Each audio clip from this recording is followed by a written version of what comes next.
Hello साथियों। तो चलिए स्टार्ट करते हैं अपना नेक्स्ट लेक्चर। यह लेक्चर हमारा 5.1 का दूसरा पार्ट है।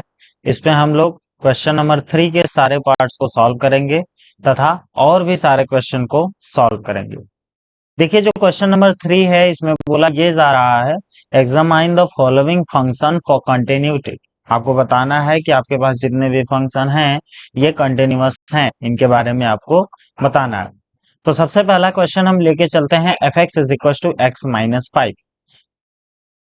इस क्वेश्चन को सॉल्व करने से पहले आपको थोड़ा सा नॉलेज दे दें कि किसी भी पॉलिनोमियल फंक्शन, कोई भी पॉलिनोमियल फंक्शन अपने डोमेन के अंदर हमेशा क्या होता है, कंटिन्यूअस होता है। कोई भी कंटिन्यूअस कोई भी पॉलिनोमियल है तो वो चीज अपने डोमेन के अंदर क्या होता है, कंटिन्यूअस होता है। बस वहां पे एक चीज ध्यान दिया जाता है कि यदि कोई पॉलिनोमियल पी बाई क्यू के फॉर्म में है, यदि कोई polynomial P x by Q x के फॉर्म में है तो ये भी कंटिन्यूअस होगा। बट एक पॉइंट पे प्रॉब्लम हो सकती है, कहां पे, where Q X is equal to 0। यहीं पे दिक्कत होगा, तो हम लोग इसे नॉट इक्वल टू करके पूरा कंटिन्यूअस बोल सकते हैं। ठीक है, तो इसी तरीके से हम लोग सॉल्व करते हैं। आइए पहले क्वेश्चन को।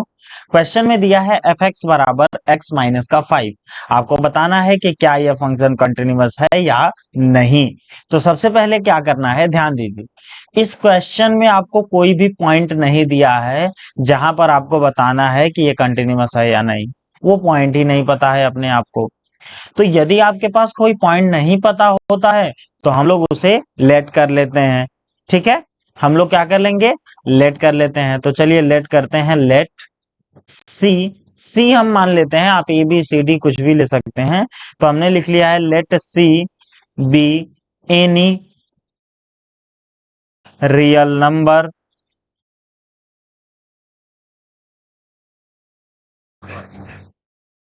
Any real number. ठीक है, तो अब हमारे पास क्या है, सी एक ऐसा रियल नंबर है जिसपे हमको चेक करना है एनी रियल नंबर, मतलब कुछ भी हो सकता है। लाइक आपके पास माइनस इनफाइनाइट से प्लस इनफाइनाइट के बीच का कोई भी आप नंबर इसमें ले सकते हैं। तो बेसिकली अब हमें क्या करना है, at x is equal to C पे आपको चेक करना है कि ये फंक्शन कंटिन्यूअस है कि नहीं। ऐसा हमने क्यों किया, क्योंकि हमें पता ही नहीं था कहाँ चेक करना है। तो हम लोग क्या करते हैं, हम लोग सबको चेक कर लेते हैं एक बार में। At let C be any real number, इसका मतलब कि रियल नंबर का एक पूरा सेट ही हमने उठा दिया है जिसका नाम सी है। अब इसमें आप हमेशा पुट कर करके अपने वैल्यू को चेक कर सकते हैं। सी मतलब आप कुछ भी डाल सकते हैं, ठीक है, जो कि रियल नंबर के अंदर होगा। तो अब हम लोग क्या करेंगे, हम लोग मान लिए कि सी पे हमको चेक करना है कि ये फंक्शन कंटिन्यूअस है कि नहीं। तो हमने दो तरीका बताया था, पहला वहां पे लिमिट ले लीजिए, और दूसरा पहला हमने बताया था left hand limit right hand limit function की वैल्यू। दूसरा हमने बताया था वहां पे लिमिट ले लीजिए और फंक्शन की वैल्यू। बस ये दो तरीके होते हैं।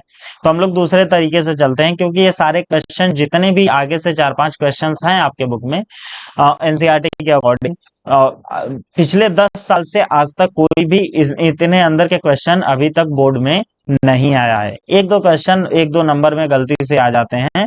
तो ये सब केवल बच्चों के कॉन्सेप्ट को क्लियर करने के लिए क्वेश्चन को दिए गए हैं। तो इस पे हम लोग उतना मतलब ज्यादा काम नहीं करना है, इसे नॉर्मल सिंपल तरीके से बस सॉल्व करके हटा देना है। वैसे तो आप इसे डायरेक्ट भी लिख सकते हैं कि चूंकि F x is a polynomial function, hence it is a continuous function. बस डायरेक्ट आप इसे ऐसे कंप्लीट कर सकते हैं अपने आंसर को।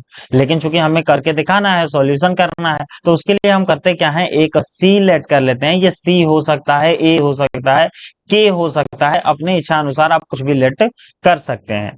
क्लियर है, तो आगे चलते हैं, हम लोग निकालते हैं लिमिट एक्स टेंस टू। अब जहां पे आपको चेक करना है, हमने सी लेट किया है तो हम सी पे चेक करेंगे। X tends to C of F X, that is equal to limit x tends to C और फंक्शन की वैल्यू हमारी एक्स माइनस का 5 था। इस पूरे फंक्शन में हम लोग एक्स के जगह सी पुट कर देते हैं तो हमको मिल जाएगा सी माइनस का 5। ये हो गया इक्वेशन नंबर 1। ये हो गया आपका इक्वेशन नंबर 1। अगेन अब हम लोग क्या करेंगे, ठीक उसी पर हम फंक्शन की वैल्यू भी निकाल लेंगे। तो एफ ऑफ सी क्या हो जाएगा? एफ ऑफ सी हो जाएगा आपका सी माइनस का 5। ये मिल गया आपको इक्वेशन नंबर 2। तो अब क्या ही करना है? कुछ नहीं करना है, आपको दिख रहा है। From equation number 1 and 2 we can say that the function F x is equal to continuous for all real number. ठीक है, continuous for all real number. आप ये सारी टर्म्स आप लिख लीजिएगा। चलिए नेक्स्ट पार्ट पे चलते हैं। क्वेश्चन नंबर 2 जो कि दिया गया है, F x is equal to 1 upon X minus 5, 1 upon X minus 5 and X not equal to 5। दूसरे क्वेश्चन पे आते हैं। क्वेश्चन नंबर पार्ट 2 है, क्वेश्चन नंबर 3 का पार्ट 2 है। इसमें आपको फंक्शन गिवन था F x is equal to 1 upon X minus 5। यहाँ पे बोल दिया है कि x does not equal to 5। ठीक है, तो समझिए एक बार इस क्वेश्चन को समझते हैं। सबसे पहली बात क्या है कि ये ऊपर वाला टर्म क्या है भाई? ये 1 है, और ये 1 क्या होता है आपका? कांस्टेंट होता है। तो कांस्टेंट तो हमेशा क्या होता है? कंटिन्यूअस। यदि आप फंक्शन पढ़े होंगे तो कांस्टेंट फंक्शन एक आता है। यदि कांस्टेंट फंक्शन का ग्राफ आपको दिखाएं छोटा सा, तो जो कांस्टेंट फंक्शन होता है उसका ग्राफ देखिए कुछ इस तरीके से होता है। मान लीजिए हो गया आपका एक्स एक्सिस वाई एक्सिस। तो जो कांस्टेंट फंक्शन है वो इसी तरीके से होगा, किसी भी जगह पे हो सकता है। मान लेते हैं कि ये हमारा 1 है, तो ये हो गया एक्स बराबर 1। तो ये बेसिकली क्या हो गया? ये पूरी लाइन हो गई आपकी कांस्टेंट फंक्शन x बराबर 1 का ग्राफ। और ये फंक्शन आपको दिख रहा होगा, ये एक फंक्शन कैसा फंक्शन है? कंटिन्यूअस फंक्शन है। तो हमारे पास जो एफ एक्स दिया है, हमारे पास जो एफ एक्स दिया है, एफ एक्स बराबर 1 अपॉन एक्स माइनस 5, ऊपर 1 है, कांस्टेंट है, तो बेसिकली ये क्या होगा आपका? ऊपर वाला टर्म क्या हो गया? कंटिन्यूअस हो गया। और नीचे वाला टर्म क्या है? नीचे है आपका x-5। x-5 मतलब x-5 का मतलब नीचे है आपका पॉलिनोमियल। और पॉलिनोमियल भी क्या होता है? जी, पॉलिनोमियल भी क्या होता है? पॉलिनोमियल भी अपने पूरे डोमेन के अंदर क्या होता है? कंटिन्यूअस होता है। एक जगह नहीं होगा, कहां पे? जहां डिनोमिनेटर 0 हो रहा है। तो उसे क्वेश्चन से ही हटा दिया है। उसे क्या कर दिया है? क्वेश्चन से ही हटा दिया है कि नहीं भाई, आप 5 तो रख ही नहीं सकते हैं। तो जब हमारे डोमेन में कोई दिक्कत ही नहीं है, 5 हटा ही दिया गया है, तो बेसिकली ये फंक्शन क्या हो जाएगा? कंटिन्यूअस। लेकिन फिर भी हम लोग क्या करेंगे? इसे चेक करेंगे। तो फिर वही काम करते हैं। Let C be any real number,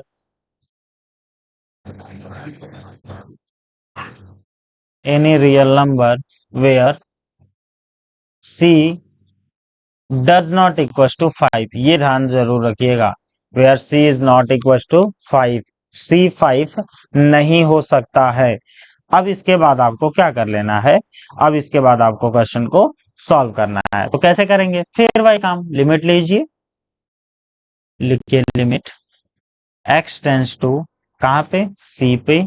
क्या? फंक्शन की value that was equal to limit x tends to c। Function क्या था?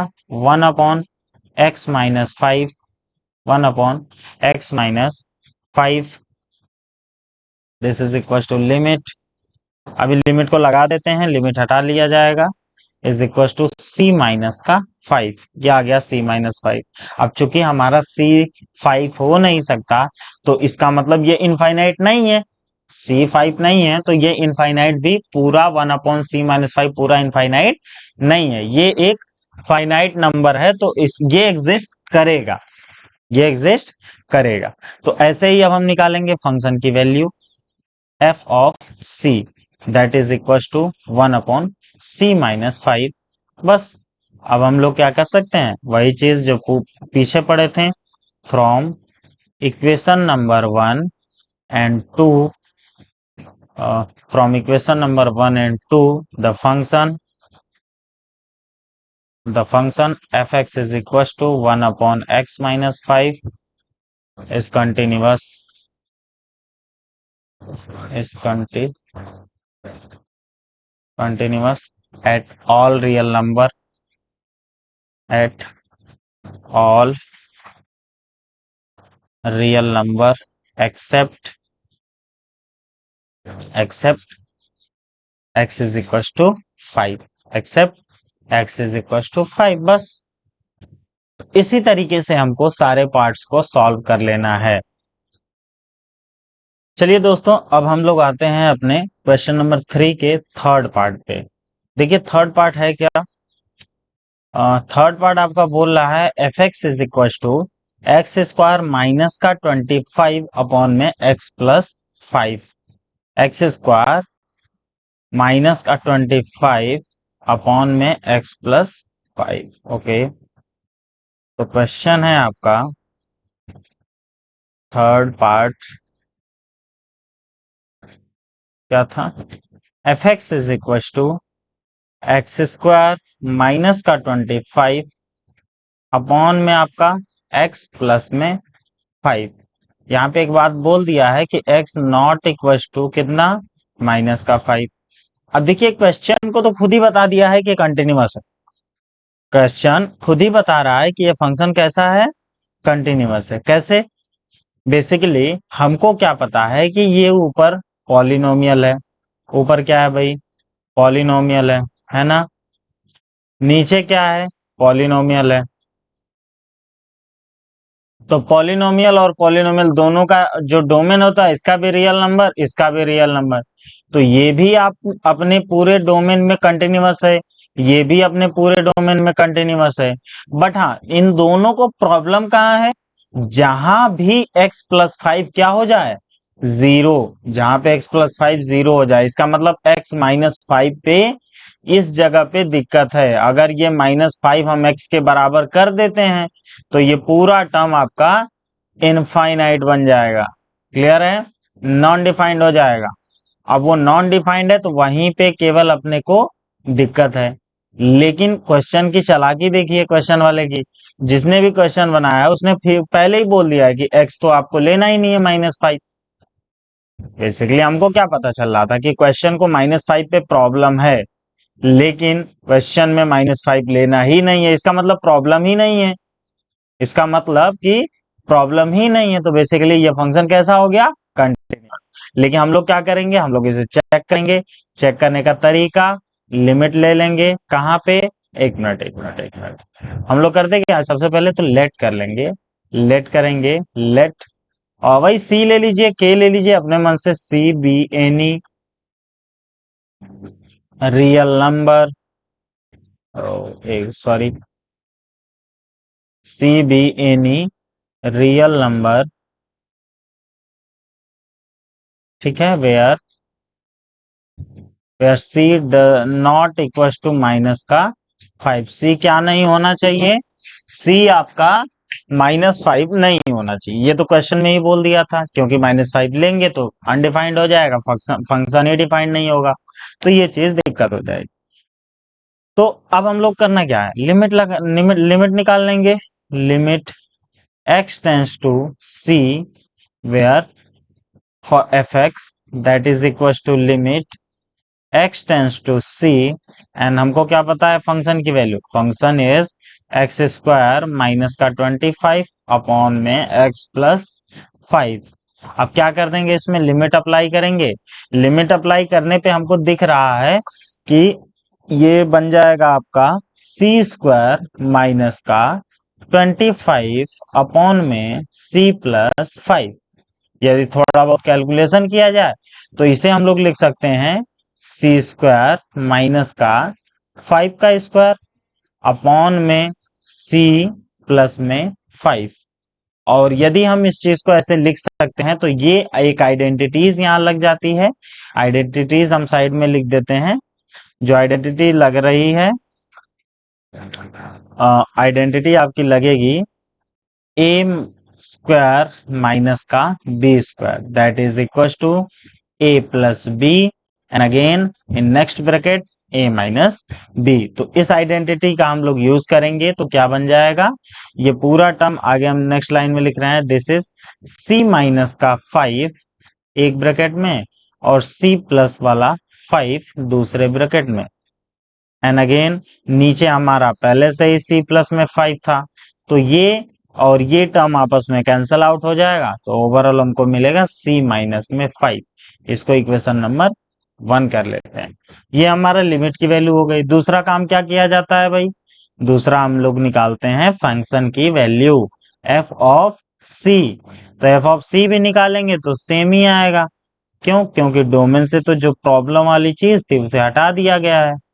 ओके, एक मिनट, यहाँ c रहेगा प्लस में 5। This is equal to, again properties use कर लेते हैं, c plus 5 and c minus का 5 अपॉन में क्या हो जाएगा, एक minute, this is c plus 5 and c plus 5 से c plus 5 cancel out, again this is c minus का 5। तो फिर वही टर्म लिख लेंगे जो हम लोग ऊपर लिखे थे। क्या लिख लेंगे? From equation number 1 and 2, from equation number 1 and 2 the function F x is continuous for all real number except x is equal to minus का 5। आप लोग ये नोट डाउन कर लीजिएगा। आगे चलते हैं, क्वेश्चन नंबर 4 पे आते हैं। क्वेश्चन नंबर 3 का 4th पार्ट पे आते हैं। क्लियर है? चलिए 4th पार्ट देखिए क्या बोल रहा है। 4th पार्ट का जो फंक्शन है वो आपको दे दिया है modulus under x, under modulus x minus का 5, एक्स माइनस का 5। जैसा कि हम लोग पहले लेक्चर में पढ़ चुके हैं, पहले नहीं दूसरे लेक्चर में हमने बताया था कि इसको हम लोग दूसरे तरीके से भी लिख सकते हैं। कैसे लिखा जाता है आपको बताते हैं। बेसिकली ये पूरे फंक्शन को यदि हम लोग एक्सपैंड करें तो ये ऐसे बनता है, एक्स अंदर का पूरा टर्म एज इट इज लिखते हैं, एक बार और लिखेंगे, चूंकि ये मॉड है इसलिए ये काम किया जा रहा है, और इसके बाहर एक बार माइनस लगता है और इसके बाहर एक बार प्लस लगता है। ऐसा क्यों होता है? बिकॉज यदि हम लोग, यहाँ केस लगता है if x is less then 5, x is less then 5 तो यहाँ पे नेगेटिव में ओपन होता है, और यदि x इज ग्रेटर देन 5 तो ये आपका ओपन होगा पॉजिटिव में। ऐसा क्यों होता है हम आपको एज एग्जांपल दूसरे क्वेश्चन पे आपको दिखा देते हैं। लाइक मान लीजिए कि आपके पास है मॉडुलस अंडर एक्स, तो इसका मान क्या होता है इसको हम लोग पढ़े होंगे फंक्शन वाले चैप्टर में। ये इस तरीके से लिखा जाता है, if x is less than 0, sorry this is less than not equal to, okay, this is less than 0 and this is x greater than equals to 0। तो ये टर्म इसको ऐसे लिखा जाता है। ऐसा क्यों लिखा जाता है? रही बात कि ऐसा क्यों लिखा जाता है, तो बेसिकली हम लोग जानते हैं कि मॉड ये एक ऐसा फंक्शन है जो कि हमको हमेशा पॉजिटिव नंबर जनरेट करके देता है। हम लोग यदि उसमें नेगेटिव भी डालते हैं तो भी हमें कैसा देता है? पॉजिटिव देता है।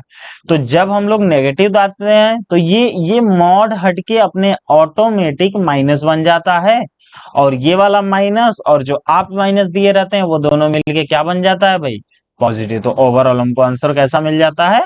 पॉजिटिव। क्लियर है?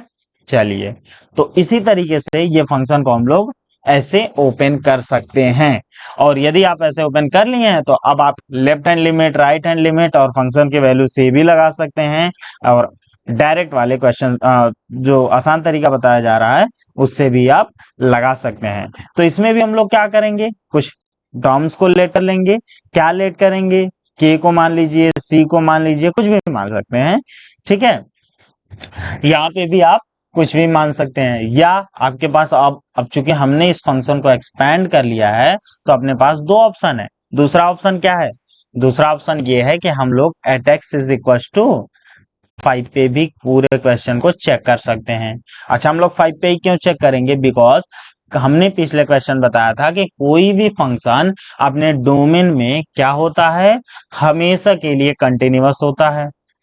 जी हाँ, अपने डोमेन में क्या होता है? कंटिन्यूअस होता है। तो फिर दिक्कत कहाँ आती है? जहां पे दिक्कत है, जैसे कि इस फंक्शन में हम लोगों को पता चलता है कि दिक्कत होने की एक आशंका होती है, लाइक x माइनस 5 यदि जब 0 हो रहा है तो यहीं पे एक आशंका है कि चलिए 5 पे 0 हो सकता है, और 0 होने से क्या पता कुछ दिक्कत आ जाए।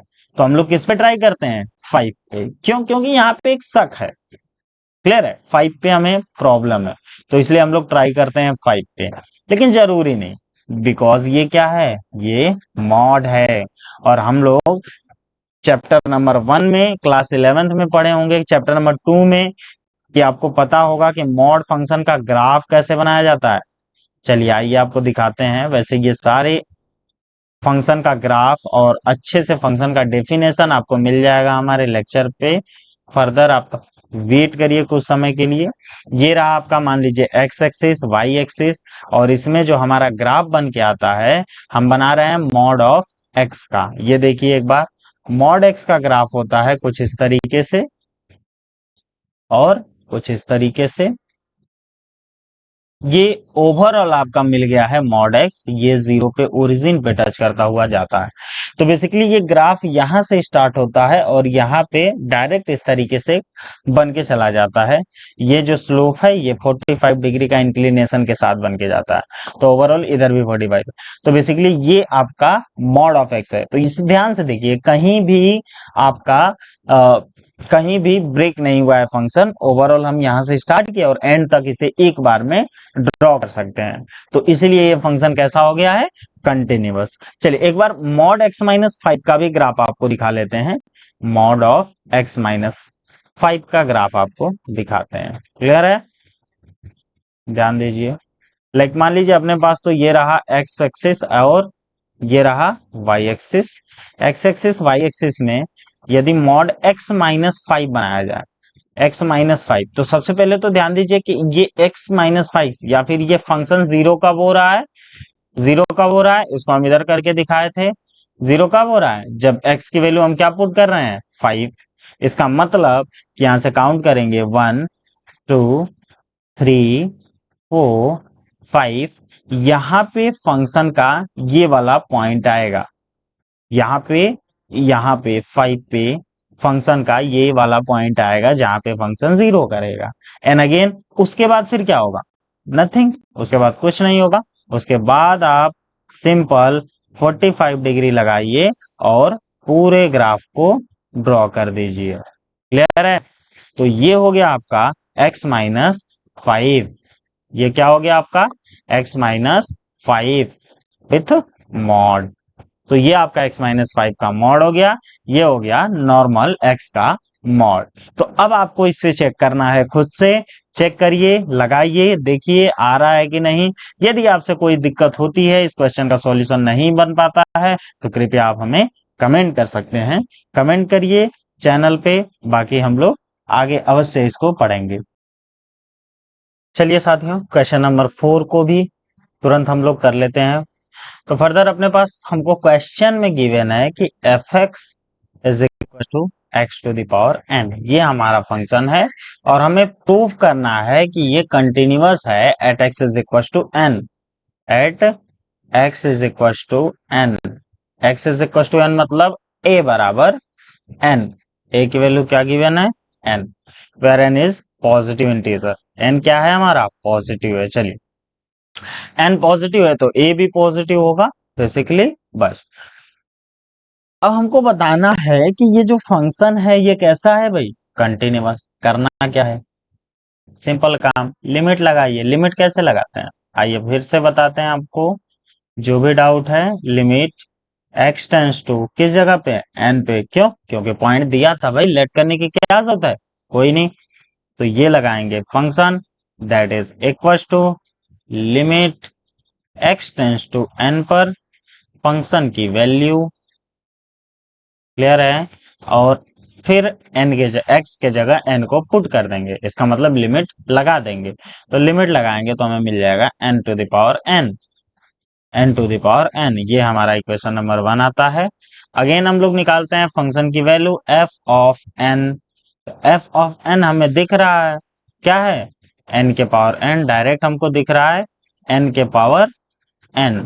तो ये हो गया इक्वेशन नंबर 2। हमें कुछ भी लिखने की जरूरत, कुछ भी करने की जरूरत नहीं है, डायरेक्ट आंसर आ रहा है। तो आप क्या लिखेगा, वही बात from equation 1 and 2 the function, the function fx is equals to x to the power n is continuous, continuous for all भी लिख सकते हैं, फॉर ऑल पॉजिटिव इंटीजर लिख continuous at x is equal to n, क्योंकि हमें given था। बस ये हो गया आपका क्वेश्चन नंबर 4 का सॉल्यूशन। तो चलिए अब हम लोग चलते हैं क्वेश्चन नंबर 5 पे। क्वेश्चन नंबर 5 में हमको गिवन है कि is the function f defined by f x is equal to x if x is less than 1, less than or equals to 1, 5 if x is greater than 1। और बताना है कि क्या ये फंक्शन कंटिन्यूअस है 0 पे, 1 पे और 2 पे। तो आपको ये 3 पॉइंट्स हैं।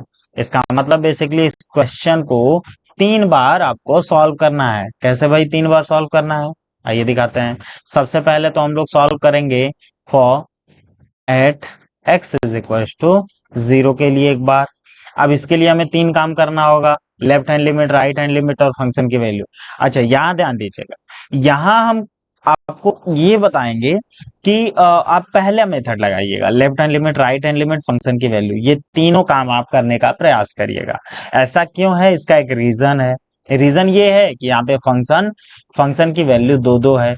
अब चूंकि फंक्शन की वैल्यू 2 है और यदि आप एक बार लिमिट लगाते हैं तो वहां आपको प्रॉब्लम आ सकती है कि हम कौन सा फंक्शन यूज करें।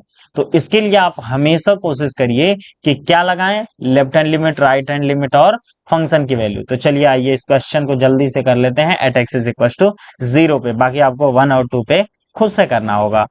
तो लेफ्ट हैंड लिमिट, इसके लिए फॉर्मूला भी हम बता चुके हैं, क्या होता है भाई, limit x tends to a negative and वहां पे फंक्शन की वैल्यू, या in terms of h tends to 0 and then function की वैल्यू a माइनस h पर। ये था हमारा लेफ्ट हैंड लिमिट।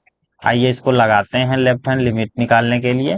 तो क्या मिल के आएगा हमको, लिमिट h टेंस टू 0, थोड़ा ध्यान दीजिए h है, और फंक्शन की वैल्यू a माइनस एच लगाएंगे और फंक्शन की वैल्यू निकालेंगे। तो सबसे पहले तो हम इसको एक बार लिख ही लेते हैं, फंक्शन की value at a minus h, और a क्या है हमारा 0, मतलब 0 माइनस एच हमको निकालना है।